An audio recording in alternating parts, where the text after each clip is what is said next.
මෑතකදී මට දරුවෙක් යොමු කරපු තවත් මේ බොහොම ලස්සන ප්‍රශ්නයක් පොඩ්ඩක් පැහැදිලි කරලා දෙන්න ඕනේ කියලා හිතුණා. මේක ගොඩක් කට්ටිය වරද්දන හින්දා. විශේෂයෙන්ම මේ සුහුමුල් ගුරුවරුන් මෙන්න මේ වැරද්ද කරනවා.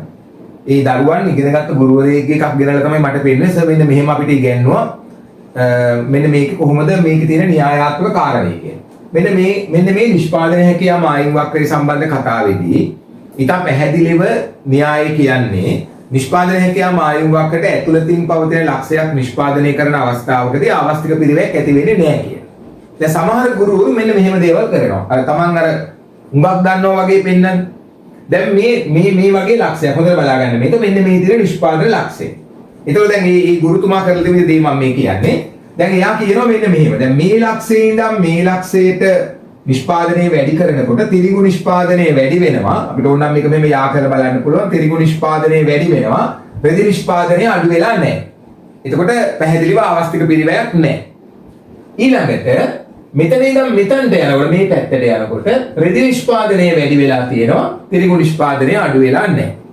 දැන් මෙහෙම ගියොත් එimhe මේ පැත්තට මෙහෙම භාණ්ඩ වර්ග දෙකේම නිෂ්පාදනය වැඩි වෙනවා. එතකොට කොහොමත් ආවස්තික පිරිවැයක් නැහැ. දැන් එතකොට මෙයා මෙන්න මෙහෙම වර්ණ කරලා කියලා තියෙනවා මෙන්න මේක තමයි කලාපය මේ කලාපය තුල තමයි ආවස්තික පිරිවැය ශූන්‍ය වෙන්නේ අනික් අවස්ථාවල ශූන්‍ය වෙන්නේ නැහැ කියලා. දැන් ඔබ ඔප්පු කරන්න යා කරලා තියෙන දේ තමයි මෙන්න මේ වගේ සංයෝගයක් අරගන්න. මේ තියෙන්නේ. දැන් මෙන්න මේ සංයෝගයේ ඉඳන් මේ සංයෝගයට යනවායි කියලා කියනවා. දැන් එතකොට පැහැදිලි කරලා තියෙනවා මේ නිබන්ධනේ මෙතන ඉඳන් මෙතනට වැඩි වෙනවා නිෂ්පාදනය මෙහෙම මේ සංයෝගයේ ඉඳන් මේ සංයෝගයට වක්‍රයේ ඇතුලේ සංයෝගයක් තමයි ගමන් කරන්නේ. ඒ තර්කය හරි. එතකොට මෙතන ඉඳන් මෙතනට යනකොට මේ භාණ්ඩයේ නිෂ්පාදනය වැඩි වෙනවා. එතකොට යා කියනවා මේ අඩු වෙලා. මේ භාණ්ඩ නිෂ්පාදනය අඩු වෙලා. දැන් මේ සංයෝගයට ආවට පස්සේ මේක වැඩි වෙලා මේක අඩු වෙලා. එහෙනම් මෙතන ඉඳන් මෙතනට යනකොට ආවස්තික පිරිවැයක් තියෙනවා. ආවස්තික පිරිවැයක් නැත්තේ මෙන්න මේ අවස්ථාවේ විතරයි කියන එක තමයි පැහැදිලි කිරීම තිබුණේ. දැන් ඒ දරුවා මට ඇවිල්ලා පෙන්නන්නේ මූලික න්‍යායක් තියෙනවා මෙහෙම වක්‍රයේ ඇතුලේ සංයෝගයක් නිපදවනකොට ආවස්තික පිරිවැය ශූන්‍යයි නේද? ඒ උනාට මෙතන මේ බලන්න ආවස්තික පිරිවැයක් ඇති වෙනවා කියන්නේ. ඉතින් මේක තමයි මේ පැහැදිලි කරලා දෙන්න බලාපොරොත්තු වෙන්නේ. මේ තර්කය වැරදි. වක්‍රයේ ඇතුලේ සංයෝගයක් නිපදවන හැම අවස්ථාවකම ආවස්තික පිරිවැය ශූන්‍යයි තමයි. ඒක හරි. ඔය ගුරුවක් පොතේ ඔයාලගේ පාසලේ ගුරුතුමා උගන්වලා තියෙන දේවල් ඒක 100%ක් හරි. ඒක තමයි හරි ඒක. එතන මොකද්ද මේ වෙලා තියෙන්නේ කියලා දැන් මේක ඔප්පු කරලා පෙන්නලා තියෙන්නේ. ඒ කියන්නේ ගුරුතුමා ඔප්පු කරලා දෙන්නේ මේ බලන්න මේව නම් මේක පෙන්වන්න මොකක්ද කියලා. මේක පැහැදිලි කරන්න කියලා. දැන් මේ පැහැදිලි කිරීම තමයි මේ කරන්න හදන්නේ. එතකොට දැන් මේ කතාව දැන් මේ ඇත්තටම මේක වැඩි වෙනකොට මේක අඩු වෙලා කියලා පේනවනේ. දැන් මේක ආවස්තික පිරිවැයක් වශයෙන් අපි සැලකන්නේ නැහැ. මේක නම් හරි ලස්සන පැහැදිලි කිරීමක් තියෙනවා. මම උපුටනයක් ඔයාලට දෙනවා. මහාචාර්ය ග්‍රෙගරි මෑන්කියුගේ Principles of Macroeconomics මේක මම ලස්සනටම මේ සංකල්ප මේ ගැටන සුළු සංකල්ප පැහැදිලි කරලා තියෙන පොත. එතකොට දැන් මේ පොතේ මේ වක්‍රය දරුවට පේන්නේ නැතුව ඇති මෙන්න මේ ප්‍රස්තාරය ඇසුරු කරගෙන මේ ග්‍රෙගරි මෑන්කියු මේ පැහැදිලි කිරීම කරනවා මෙන්න මෙහෙම. දැන් ග්‍රෙගරි මෑන්කියු මහාචාර්යතුමා මතු කරන තර්කය වෙන්නේ මෙන්න මෙහෙමයි. දැන් මේ පොතේ කියනවා දැන් මේ පොයින්ට් එක D කියලා එතුමා නම් කරලා තියෙනවා. D point එක.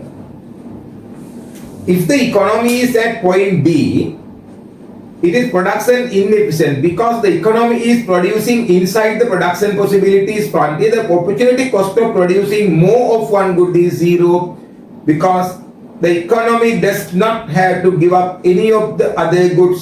Since there is no trade-off, there is no forced sacrifice of one good to obtain more of other goods. මෙන්න මේ වචනේ තමයි උපුට ගන්න වෙන්නේ අපිට no forced sacrifice කියන එක. No forced sacrifice වෙන මේක තමයි මම forced sacrifice කියලා කියන්නේ නොතන්ට මේක ඇතුළේදී no forced sacrifice කියන සංකල්පය තමයි මෙතනට පාවිච්චි කරන්න ඕනේ. එතකොට මේකෙදී මෙන්න මේ කොටස ඒගොල්ලෝ හඳුන්වන්නේ voluntary waste කියලා. ආවස්තික පිරිවැය කියලා නෙමෙයි. එතකොට මේ forced sacrifice කියලා කියන්නේ අනිවාර්ය කැපකිරීම. forced sacrifice region කියලා කියන්නේ මෙන්න මේ curve එක උඩ කලාපේ විතරයි. අනිවාර්ය කැපකිරීම. ඒ කියන්නේ වක්‍රයේ මත සංයෝගයක් නිපදවන අවස්ථාවකදී තමයි එකක් වැඩි කරන්න යනකොට අනිත් එක අඩු වෙන්නේ. ඒතර ඒක forced sacrifice. අනිවාර්යෙන් ආවස්තික පිරිවැයක් තියෙනවා. හැබැයි ඇතුලේ සංයෝගයක් නිපදවනකොට forced sacrifice එකක් නැහැ. අනිවාර්ය කැපකිරීමක් නැහැ. එතකොට මේ අනිවාර්ය කැපකිරීම තමයි අපි ආවස්තික පිරිවැය කියලා කියන්නේ. එතකොට මේ අඩුවීමට කියන්නේ voluntary waste කියලා. ඒ කියන්නේ අපිට ඕන කරන ස්වේච්ඡා නාස්තිය වගේ එකක් සිංහලට හරියටම පාරිභාෂිතයක් හැදිලා නැහැ ඕකට. මේක වොලන්ටරි වේස්ට් එකක්. ස්වේච්ඡාවෙන් සිදුවන නාස්තියක්.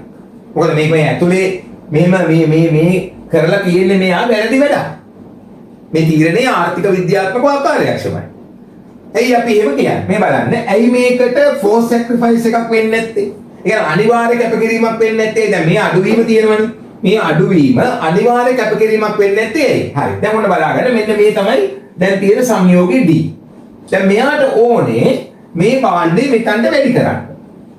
දැන් යාට ඒකනේ අවශ්‍යතාවය තියෙන්නේ. නේද? ඒ කියන්නේ රෙදි නිෂ්පාදනය මෙතන ඉඳන් මෙතනට වැඩි කරන්නනේ යාට ඕනේ. හරි. දැන් එයාට පුළුවන්කම තිබුණා ඕනනම් වක්‍රය ඇතුලේනේ මේ තිත මෙතනට ගේන්න. මේ බලන්න. මේකත් එයාට හදන්න පුළුවන්. මේ සංයෝගයත් හදන්න පුළුවන්. එතකොට මෙයා මේ රට මේ තිත ඉඳන් මෙතනට මාරු වුණා නම් මේ නිෂ්පාදනය මෙතන ඉඳන් මෙතනට වැඩි වෙනවා. හැබැයි මේක අඩු වෙලා නැහැ.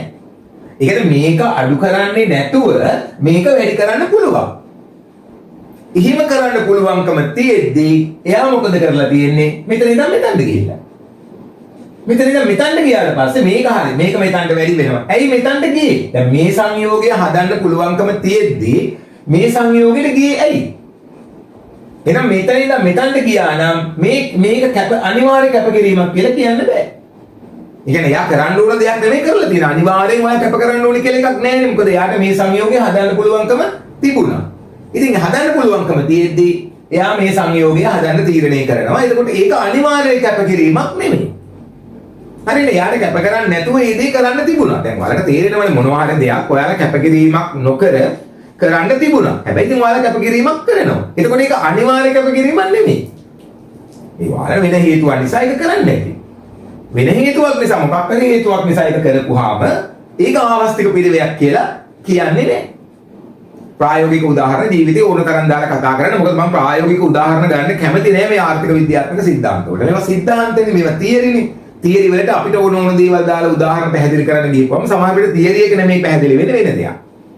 ඒක හින්දා ඔන්න වචන ටිකක් මම ඔයාලට කියලා දෙනවා. වක්‍රය මත පමණයි ආවස්තික පිළිවෙයක් තියෙන්නේ. මොකද වක්‍රය මත සංයෝගයක් නිපදවන වෙලාවක එකක් වැඩියෙන් හදන්න ගියොත් අනිත් එක අඩු වෙනවා. ඒකට අපි කියනවා forced sacrifice කියලා. අනිවාර්ය කැපකිරීම. ඒ කියන්නේ එකක් වැඩි කරන්න ගියොත් අනිවාර්යයෙන්ම අනිත් එක අඩු වෙනවාම තමයි. හරිනේ. එතකොට එහෙම නොවන අවස්ථාවකදී එකක් වැඩි කරන්න යද්දි තව එකක් අඩු වෙන්න පුළුවන්. හැබැයි ඒ අඩු වෙන්නේ ඒක අනිවාර්ය කැපකිරීමක් නෙවෙයි. වෙන හේතුවක් නිසා අඩු වෙන්න පුළුවන්. එතකොට ඒ අඩු වෙන ප්‍රමාණය අපි ආවස්තික පිරිවේ කියලා නෙමෙයි කියන්නේ voluntary waste කියලා තමයි කියන්නේ. ස්වේච්ඡා අහිමි වීම නැත්තම් ස්වේච්ඡා නාස්තිය. දැන් සාමාන්‍යයෙන් අපි waste කියලා කියන්නේ නාස්තියනේ. ඒ නිසා අපිට ඕන නම් මේකට ස්වේච්ඡා වෙන සිදු කරන නාස්තිය කියලා කියන්න පුළුවන්. අපතේ යෑම කියලා ඕනනම් කියන්න පුළුවන්. හරිද? දැන් මේ අහපු ප්‍රශ්නේ අහපු දරුවට පැහැදිලි ඇති. වක්‍රය ඇතුලේ අවසාන නිගමනය මෙච්චරයි. වක්‍රය ඇතුලේ සංයෝගයේ කොතන තිබුණත් ආවස්තික පිරිවේ ශූන්‍යයි. එතන මේ කලාපයේ ඇතුලේ විතරයි ආවස්තික පිරිවයක් ඇති වෙන්නේ. ඒ වගේ ඒවා කොහෙවත් සඳහන් වෙන්නේ නැහැ. ඒක ආර්ථික විද්‍යාව නෙමෙයි. ඒක ඒකලගේ හිතලු හදාගන්න පුළුවන්. මොකද තර්කයේ පැහැදිලි වලට මෙන්න මේක තියෙනවා. වක්‍රයේ මත විතරයි මේ ගුණාංගය තියෙන්නේ. forced sacrifice කියන එක. අනිවාර්ය කැපකිරීම කියන එක. අනිවාර්ය කැපකිරීමක් කරොත් තමයි ආවස්තික පිරිවයක් තියෙන්නේ. ඒ කියන්නේ අපිට යමක් කැප නොකර යමක් ලබා ගන්න පුළුවන් නම් ඒක අනිවාර්ය. ඒකට පුළුවන්කම තියෙද්දි අපි ඉතින් කැප කරනවා. ඒක ඉතින් අනිවාර්ය කැපකිරීමක් නෙමෙයි. දැන් ඔයාලට පුළුවන් නම් නිදි මරන්න නැතුව, ඒ කියන්නේ හොඳට නිදාගෙන කාලය කළමනාකරණය කරගෙන පාඩම් කරලා විභාගේ පාස් වෙන්න පුළුවන් නම් එහෙම පුළුවන්කම තියෙද්දි ඔයාලා නිදි මරාගෙන පාඩම් කරනවා. ඒතර ඇත්තටම මේ නිදි මරාගෙන පාඩම් කිරීම විභාගයේ උදෙසා කරපු කැපකිරීමක් කියලා අර්ථකථනය කරන්න බෑ. මොකද එහෙම නොකරත් ඔයාලට විභාගේ පාස් වෙන්න තිබුණා කියලා තර්කයක් ගොඩනගා ගන්න පුළුවන්. අන්න ඒ වගේ දෙයක් තමයි මේ කියන්නේ. එහෙනම් පැහැදිලි වක්‍රය ඇතුලේ මෙන්න මෙහෙම ගියා කියලා ආවස්තික පිරවයක් හට ගන්නවා කියලා ඔප්පු කරන එක වැරදි. ඒක සංඛ්‍යාත්මකව පේන්න පුළුවන් මේක වැඩි වෙලා මේක අඩු වෙලා කියලා. නමුත් මේ අඩු වීම අපි ආවස්තික පිරවයක් වශයෙන් සැලකන්නේ නැහැ. මම හිතන්නේ න්‍යායාත්මක කාරණේ පැහැදිලි. මහාචාර්ය ගෙදර මෑන් කියුගේ පොතේ මේක ඉතාම පැහැදිලිව මෙන්න මේ වචන දෙක අරගෙන සාකච්ඡා කරලා තියෙනවා. forced sacrifice සහ voluntary waste කියලා. එතකොට මේක ආවස්තික පිරවයක් එක්ක සම්බන්ධයක් නැහැ.